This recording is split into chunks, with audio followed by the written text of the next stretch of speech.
Welcome, everybody, to the August edition of Journal Club.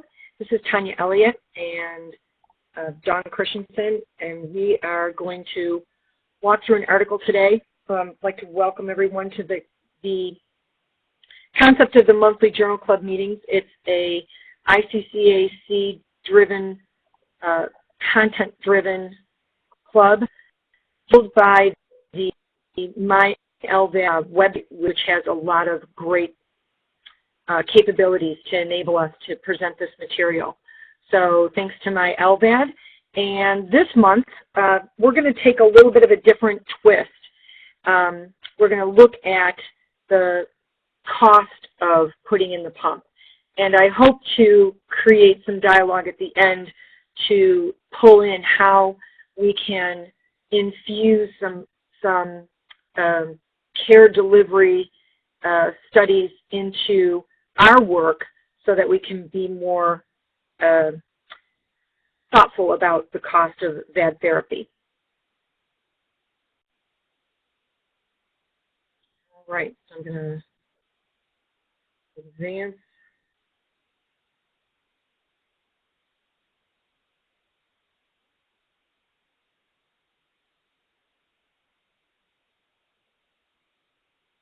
Okay.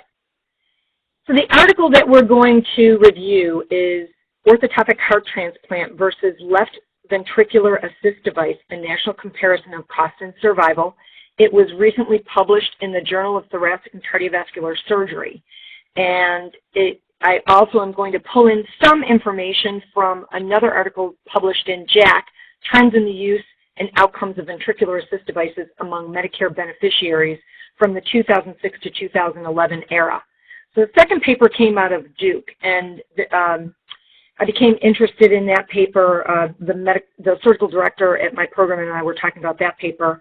There's a lot of good content that we'll look at, but I'm going to focus on the first paper, and this paper was written by our colleagues at UVA. So the Journal of Thoracic and Cardiovascular Surgery is the official journal of the American Association of Thoracic Surgeons. And one of the authors on the paper that we're going to look at today, Dr. Irving Cron, is on the editorial board. He is one of the authors on the paper and a surgeon at UVA. Interestingly enough, another Virginia surgeon, Niv Odd, who works at Inova, is also on the editorial board. Why I bring this up, because I think it's always very interesting to see what content is in what journal, because it really speaks to the audience that's considering this information. So when we talk about this article, realize that it's going out for consumption among cardiac surgeons around the country. So that's kind of our audience, and I think, you know, thinking about referring cardiac surgeons to other programs, we really have to be mindful that this is the data that they're being exposed to. The first author is Daniel Malloy, and he was the cardiac surgery fellow at UVA in 2013, and he is now at the University of Washington in Seattle. Where I even found this article is after reading the article from Duke. I was doing a sort of a lit review, scrolling around different articles on the internet, and came across the Healthcare Cost Utilization Project. They were gracious enough to give us the pronunciation HCUP. And it's a family of databases and related software tools and products developed through a federal and state industry partnership and sponsored by the Agency for Healthcare Research and Quality. So this is a project around healthcare cost and utilization. And what they do is they review articles that use the data from their database, and they pick articles every year that they feel use the data most effectively to frame the cost of whatever therapy that they're looking at. So the article I'm going to review was one of two articles that won the 2013 Outstanding Article of the Year. And just to give you more information on what the Agency for Healthcare Research and Quality is, that and the Healthcare Academy recognized these two articles, and they won. They were awarded they got their award at the 2014 meeting. So I just thought that was interesting that this article won the award, and I didn't know much about HCUP, so it was good to get a little bit deeper into that. So when we start going into the article, of course, the article gives us our obligatory background as to why we should care about the cost of heart transplants and VADs, and it basically, of course, gives us the information that we're all aware of living in this world, is that there are 6 million Americans with heart failure. There are 55,000 deaths per year. It represents 5% of medical admissions and 35 billion direct care costs. Most federal funds are spent on heart failure more than any other diagnosis, and a disproportionate amount of that money is spent on the cost of taking care of patients with advanced heart failure. So again, this obligatory always reminds us that there is a huge societal and economic burden in the care of advanced heart failure. I love doing the little article lane of how we got to where we are today, and I think it gets them to remember these historical milestones. So back in 1964, right around the time that NIH was looking for an artificial kidney program, the NIH created the Artificial Heart Program, and it accepted applications for prototypes for artificial hearts. And the goal was to have a man-made heart in human by 1970. So that's what NIH thought was going to happen in the last part of the 60s. We all know the evolution of the devices. But what we ended up with is in the 1990s, we saw the implantation of the IP device, then the VE device, then the XVE dual lead, and then the XVE single lead that we were most familiar with the past several years as sort of that first generation workhorse pump. One thing the article doesn't mention, which I think is very important when we take a look at the cost of caring for VADs and caring for them in the outpatient, is that in 1998, the FDA allowed for home use, and then that pushed patients out into the community with this technology. I don't think in 1998 we ever had the notion that we would have so many patients living so long, but we did want to allow patients to not have to live out their days in the hospital. Of course, then came the concept of destination therapy, 2001, randomized evaluation of the treatment of congestive heart failure study demonstrated the clinical benefit to the implantation of VADs in heart failure patients who were not on transplant lists. CMS, or Centers for Medicare and Medicaid, authorized the treatment for DT in 2013. And then, of course, the clinical revolution was looking at a different mode for delivering blood so that the pump didn't have wear and tear issues, and continuous flow therapy was approved for Bridge in 2008 and DT in 2010. So we have this, 40-year journey that we've all been walking along today. So this particular study was to examine both orthotopic heart transplant and ventricular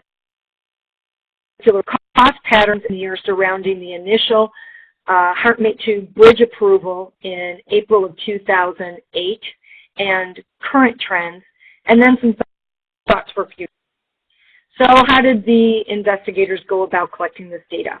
Well, the data was abstracted from this nationwide inpatient sample, which was part of that large healthcare cost and utilization project that we talked about, sponsored by the Agency for Healthcare Research and Quality. That was that group in the beginning that we discussed. This particular data set has 8 million discharges annually from 1,050 hospitals across 44 states. And it represents 95% of the non-federal hospital discharges. It does not count the VA medical system. The database is validated by comparing it with other population-based data sets, so that's how they do get some validation.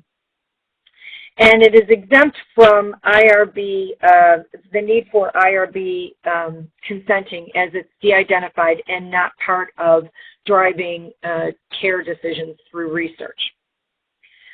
So the patient selection occurred from January 2005 to December 2009.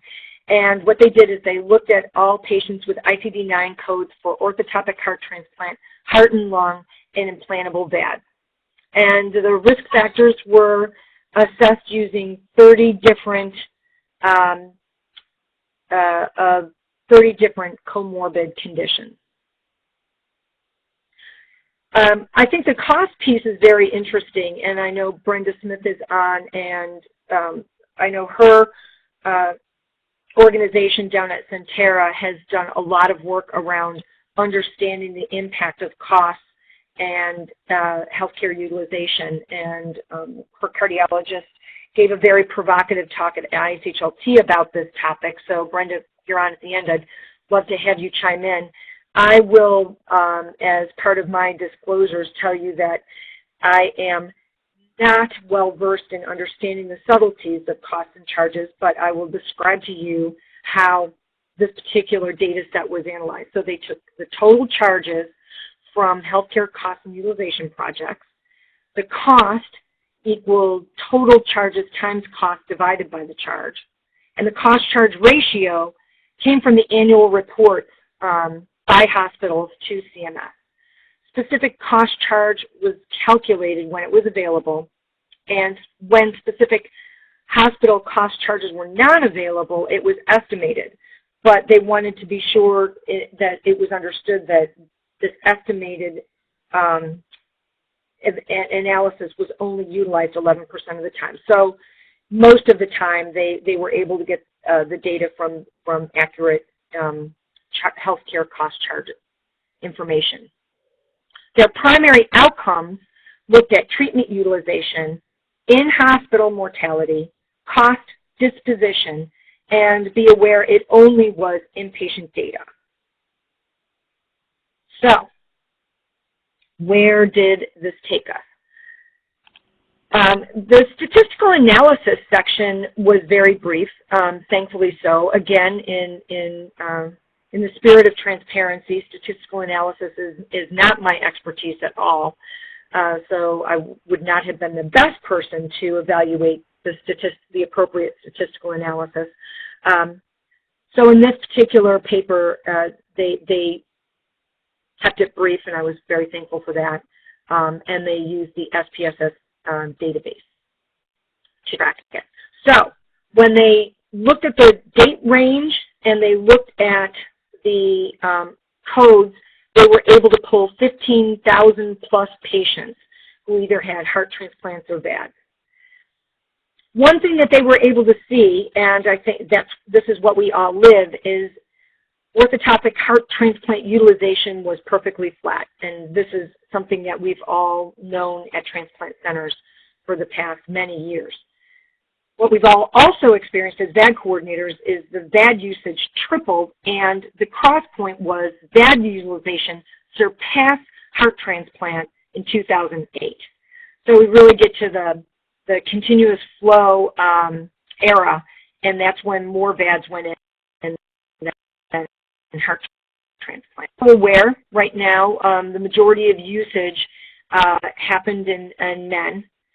Most of the recipients of transplants and VADs were white.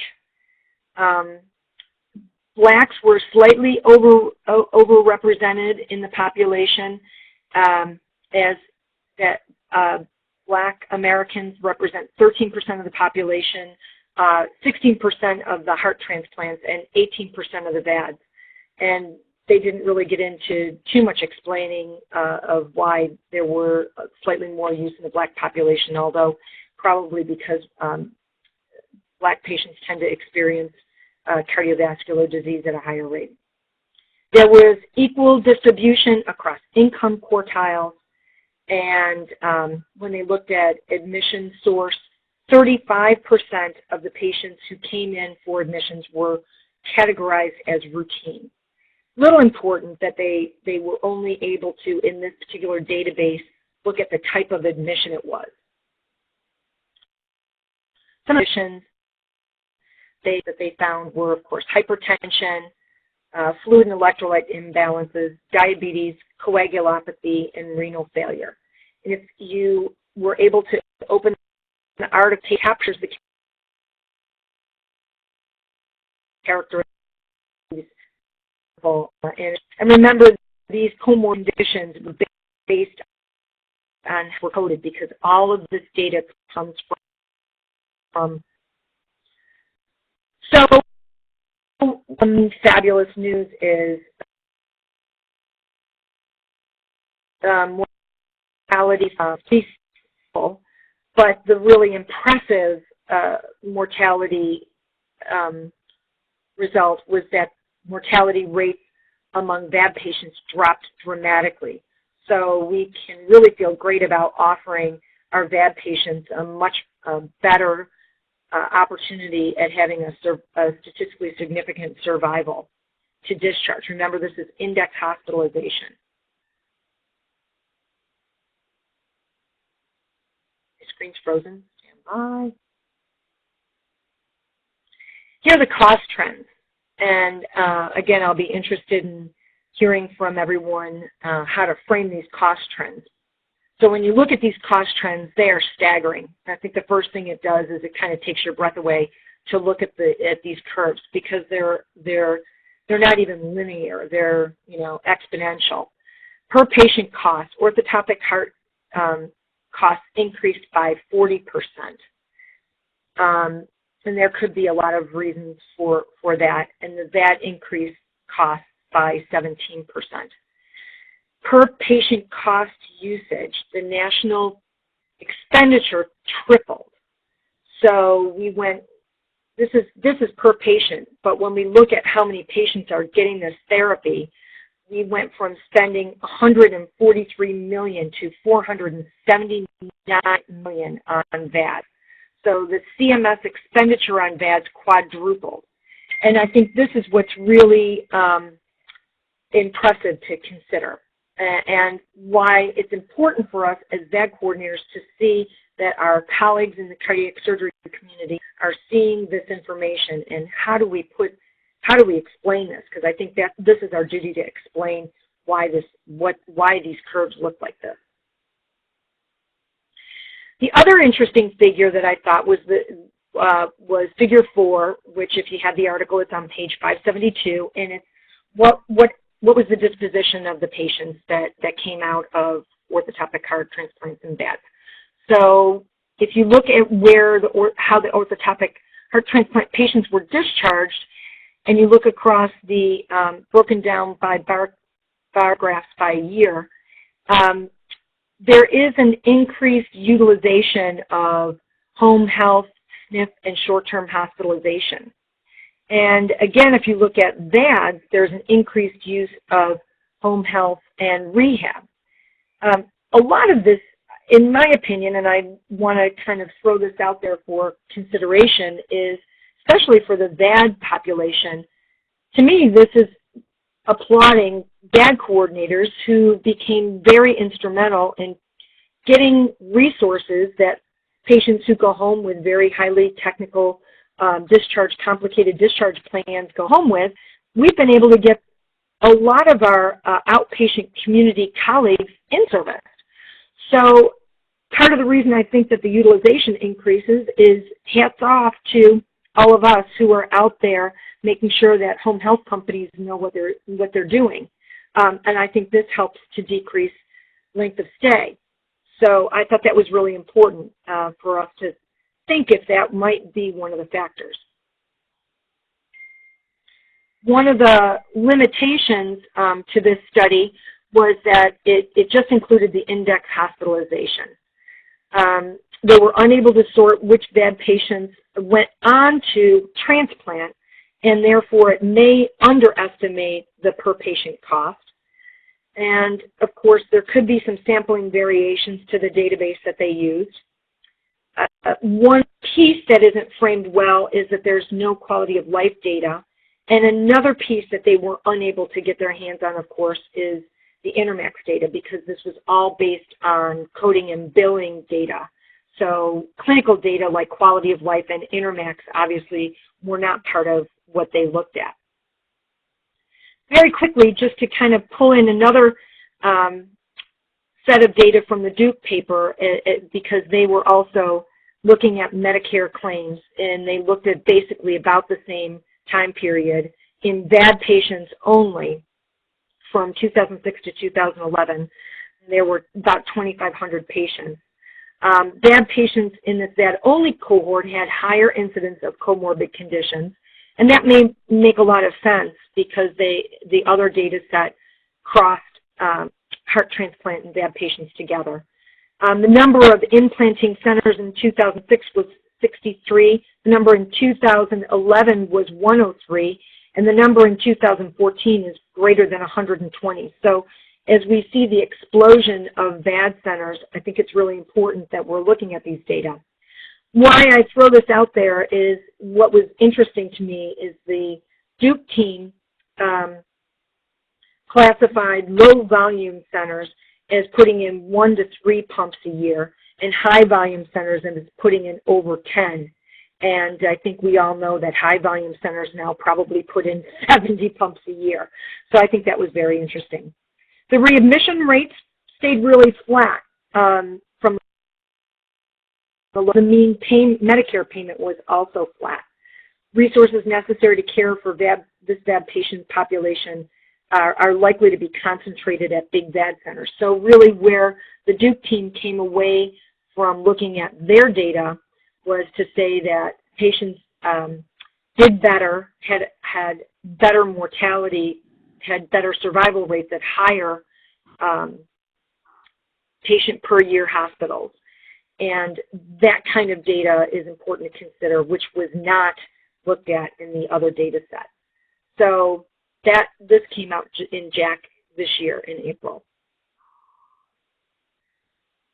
Another part of the discussion of the paper from UVA was that at the end of the paper there was a whole conversation, which was really very robust and interesting. So comments from Rajit John from Minneapolis, and this is Dr. John holding a heart rate too. He wanted to make sure that understanding where cost and utilization fall for VAD patients is really understanding that VAD patients tend to be much sicker, that heart transplant patients, we beef them up for the transplant. Again, echoing that the study didn't address improvements in functional status, and that the cost is very dependent on the cost of the pump. You know, in other costs for therapies, you're not spending $150,000 on the actual equipment. So those were really great comments by Dr. John. Very quickly, just because I needed to understand quality of life better, I put in this definition of quality adjusted life year. And it's basically a measure of disease burden. And I think that's always very important, and we should, as VAD coordinators, be looking at disease burden when we start to frame some of the cost conversation. And that's where we really need to start driving this conversation. So it's basically the better the patient does, they get closer to a value of 1, and the closer to death a patient is, the closer to 0 they are. So this is the kind of stuff that we need to be thinking about incorporating into conversations about when we start talking about the increased cost of VAD. So the first author's response was that VAD therapy is not ready for widespread freestanding DT programs, which I thought was a very interesting comment to make. The Joint Commission standards will define programs, that Intermax is a useful benchmark, although they didn't incorporate things like the Intermax score into their data. Decreased mortality and shorter length of stay help with the cost, but the longer lifespan makes the long-term financial burden larger, which we all have to be mindful of, and I have a comment about that. And that the 40% increase in cost for transplant is probably because many transplant patients move from advanced heart failure, know or known, onto VAD, onto transplant. And there is, when patients have to have the surgical removal of a VAD, there's probably a lot more blood product use and care post-op for patients who have gone through a reduced sternotomy. So in conclusion, we have a financial responsibility to deploy therapies in a cost-effective manner. We also need to advocate for the community for proper coding for outpatient resources. And some of us that go back many years remember when Mehmet Oz used to come to the TCI user meetings, and Dr. Cliff Van Meter would come to those meetings back in the 90s. They were very aware as clinicians of the need for our VAD community to have a voice in getting proper coding structures around VAD therapy so as not to basically bankrupt VAD programs. What's been happening is Thoratec and Heartware have created reimbursement departments and expertise around cost analysis and optimizing the financial health of the programs they support. I would really invite us to have a more active voice as clinicians in working with Thoratec and Heartware around these reimbursement issues and pulling in these cost of life and quality year adjusted factors into the conversation. The fact that we are getting more and more CDM codes for outpatient supplies will make outpatient costs look more expensive. And we all remember back in the day when a VAD patient got implanted, we just basically gave stuff away to the patient.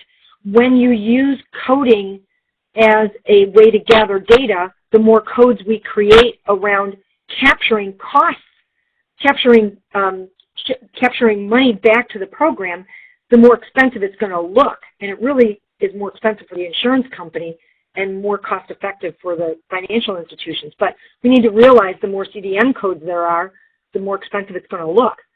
So where does this leave VAD coordinators? Well, we need to be more financially aware about how the health of our programs.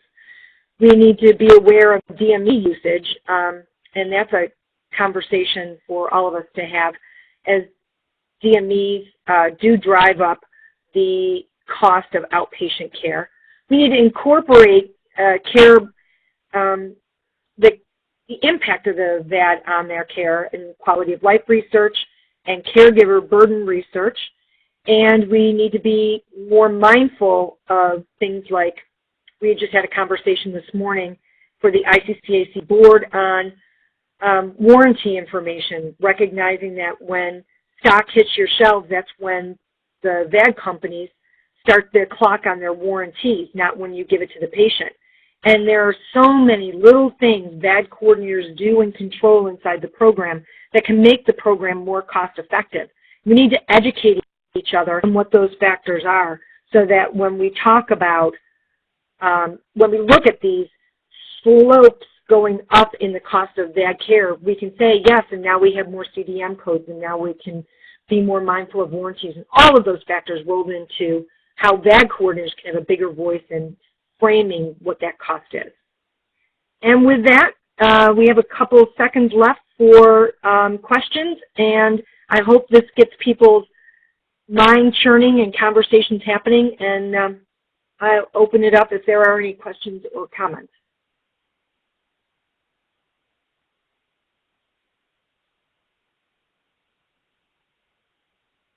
So just so everyone knows, I am working on unmuting everyone's microphone. And everybody should be available to speak now. Are there any questions? Comments? Hi, Tanya. This is Krista Mars calling from Oxnard. How are you? Hey, how are you? We're good. We're having these conversations actually right now. And it seems like we're just implanting patients, and we're having more comorbidities, and the patients can't take care of themselves, and they're getting driveline infections, and they're dropping their equipment. And we're having these conversations about selection actually right now. It's difficult. Oh, I think you're spot on to say selection is absolutely a factor that will end up driving cost. I think some of the other interesting work that's happening when we talk about selection and you talk about, patients who are coming at us sicker, and maybe you see some issues with patients really being, I'm going to use the word responsible, for this therapy that they've been giving.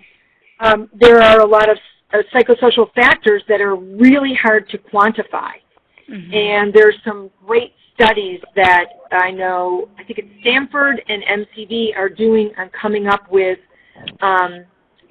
tools to quantify psychosocial resources that the patients have, and maybe finally putting some frame around, which patients we select.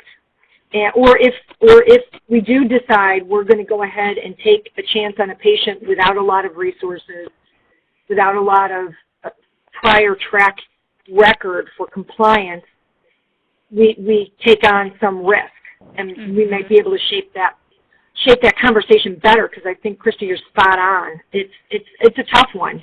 The surgeons are like, yeah, go in and plant that guy who's been homeless, who just got a place at a homeless shelter next to the plug. He got his bed assigned next to the plug. He looks great, and you're readmitting him 15 million times. Exactly. And driving, yeah. Right now, we don't have a great way to talk about that other than this is a lot of work for the program. And I think when we start to get some tools so we can say what is actually the risk for the patient, I think that's the way we got to drive the conversation. Yeah, exactly right. But thanks for that, because I think candidate selection really didn't come up in their analysis at all, and I think you're right. Nice talking with you, Tanya. Great talking to you.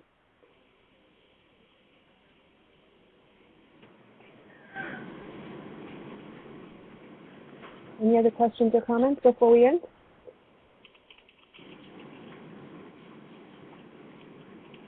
All right, that being said, it's 12:32. Thank you all for joining us. Thank you, Tanya, for presenting today, and we will see you all next month. Thank you. Thank you.